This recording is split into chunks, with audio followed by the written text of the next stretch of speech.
My name's Craig Smith, and parking has been my life. Until late in 2015, I've been with Wilson Parking for 28 years, including the last 10 years as Chief Executive Officer. Wilson Parking is the largest operator in Australia with over 320 car parks, owning 4 including the Sydney Opera House car park. We built 600 bays under Eureka Tower in Melbourne.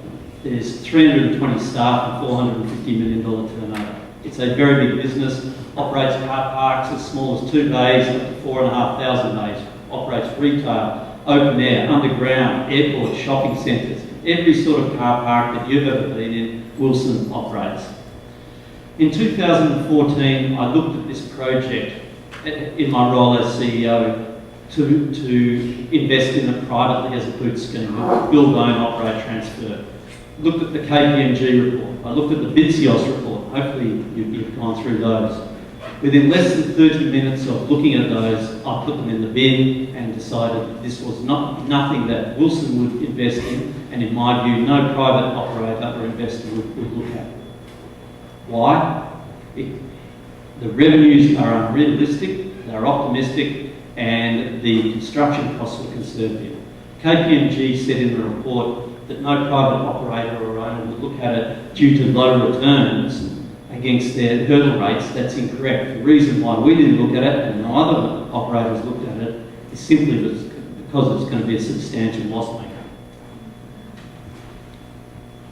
In the next 10 minutes, I'll try and give you a little bit of what I call Parking 101, which I try to teach the young kids in the business.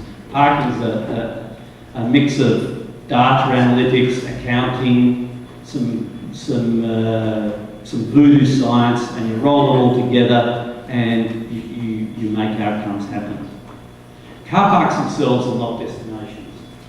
People do not go to a car park to park.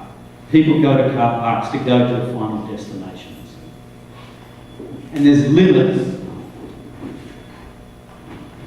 to what people will walk to. The final destinations vary. In Manly, you've got shopping, you've got dining, you've got cafes, and a whole lot of mixed-use retail activities. It's done very well. But there is real limits to how far people will walk from the car park to go to their final destination. And there's been a number of studies done over the years internationally on what these limits are. In terms of numbers, it's for retail use, it's 150 to 200 metres. I think this guy's in training, he's up at Longreef in the sand dunes because he's going to be walking a long way into the retail. The 150 to 200 metres is then reduced by what they call friction. Now this friction can mean a lot of things. It can be weather protection. It can be conflicts in traffic between where you park and where your final destinations are. It can be line of sight. And from all of this friction, you're going to deduct probably 25% of the total. So the 100, the 200, and that's the maximum, will come down to 100, 150.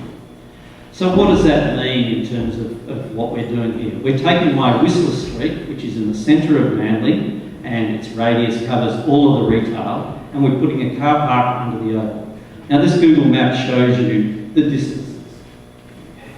It is 190 metres from the centre of the car park to where Whistler Street is at the moment. That is the absolute maximum limit people will walk. So anyone who has a retail shop east of that, bad luck. What will happen to these people? Parking's a habit business. When they can't park near their final destination, they'll find somewhere else, they'll find an alternative. So what are the alternatives? Probably Balgowlah Village, probably Warringah Mall when it's finished. And when people are out of habit, it is really, really hard to get them back in. This is going to have a big impact on retailers. The next issue in terms of finance is what happens when Whistler Street closes down. Now, if you've read the KPMG report, it not only transfers all of the trade from Whistler Street to Manly, it adds in another $400,000 worth. So what have I seen in my life with trying to transfer business? Some of it is relatively simple, some of it is really hard, and the really hard part is retail. We did this up in Brisbane, at a car park on the corner of Charlotte and Edward Street. It was an open air lot, had about 60, 70 bays. Did a lot of retail trade, 120 odd casuals a day. And it got redeveloped and turned into an office block, which is great. So they gave us notice, we had plenty of notice. So we communicated and educated to all our patrons, said, this is what's happening. We've got another car park, and it shows in yellow the car park was about 150 metres away. And we want to move you there. The car park we were moving them to was actually cheaper. And I'll get to why these things happen, why open air lots are more expensive than off-street above ground lots. It was cheaper, so we communicated with people. We gave them pamphlets and said, this is what you do.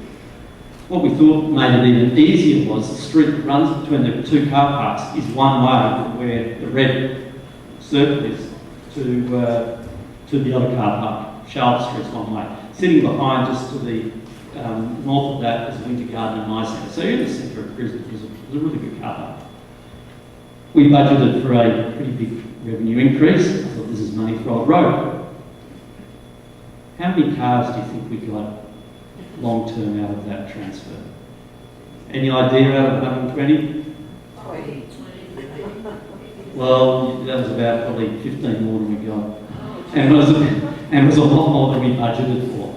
It was actually quite an interesting exercise, because normally we've been able to transfer cars, but they've been commuters. The commuters, for a whole lot of reasons I won't get into, they walk farther and they're easier to change their habits. Massive loss of trade for us.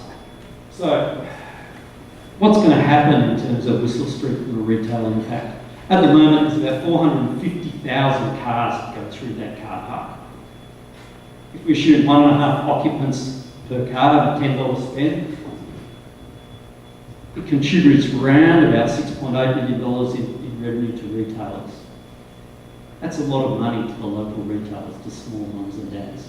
If 25% of the vehicles transfer, and that's the number that Bitzios used in their surveys when it came out in 2014, and they're the numbers that we've been using as the base case for the financials, that's going to mean a $5 million loss to retailers. And I'll get into that's a retail problem. So I don't know if there's any retailers there, but you should be worried about that. That then has significant problems in terms of the finances to the car park. Where do you want to park? Parking is a behavioural habit form business. People want to park as close to their destination as possible, and they want to park on street.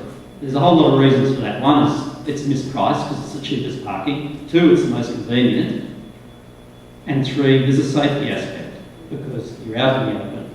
So that's the number one. That's where people will go first. Then they'll go off-street open air, like our Charlotte Street car park, and they'll pay significant premiums. And there's blokes like me sitting up in offices in the middle of town who know what that premium is, and they'll price it. And that's why you go to an open air car park, it's more expensive. Then an off-street above ground car park is the next on the hierarchy. And guess what's last? What council wants to build under Manly Oval, and especially for all the ladies here, women hate parking underground. Yes? For a whole lot of reasons. So what's that going to do? Again, this is about a behavioural thing. This is going to change habits. So when you can't find your above ground open-sided car park, it's got natural ventilation, natural light, it's a line of sight, and then you are trying to force to go to a Manly Oval where you don't want to go because it's farther away, your habit will change and you'll choose something as an alternative. The financial train wreck. Here we go. This is the numbers. So, Whistler Street at the moment, it's doing about $1.4 million in revenue. In 2017, this is from the KPMG report, they're saying it's going to do $1.8 million. That's just not possible. It is just not possible. It is not going to happen, I can tell you that. And that is why no operator leases in place, no one will take revenue risk, except for the council. And it's our money. This is our money they're risking. The Bitzios survey said 25%. That's the numbers we use. So on this basis, you're going to have an annual revenue shortfall against their cash flows of around $1.1 to $1.45 million. That's annual. Gets worse. 2014 KPMG estimate to build 760 bases with $30 million. That was never going to happen either. 2016 tender for 500 bases, $27 million. Surprise, surprise. And that number isn't going to happen either. We've taken great advice from Peter Rockland and other experts in the field, and they've costed it up. Their estimated cost is $43 million. I don't know if you're all familiar with the pool. That's opening up a balloon. So as you know, we were told that would cost $15 million. The latest number I've heard is 25, and that's not the final number. There's some other things floating around there. Probably going to end up closer to 30. So this is what council told us was a fixed sum. This is what it's going to cost. So it's going to double. They do not have a good track record in delivering CapEx projects. And building a car park under the oval is far more complex than a swimming pool.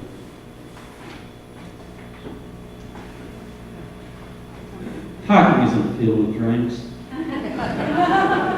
You do not build it if they come. Henry Wong is not Kevin Costner.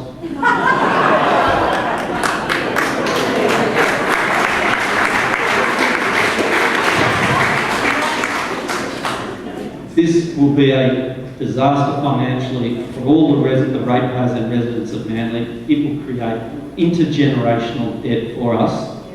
And I urge all of you to do whatever you can to prevent this happening.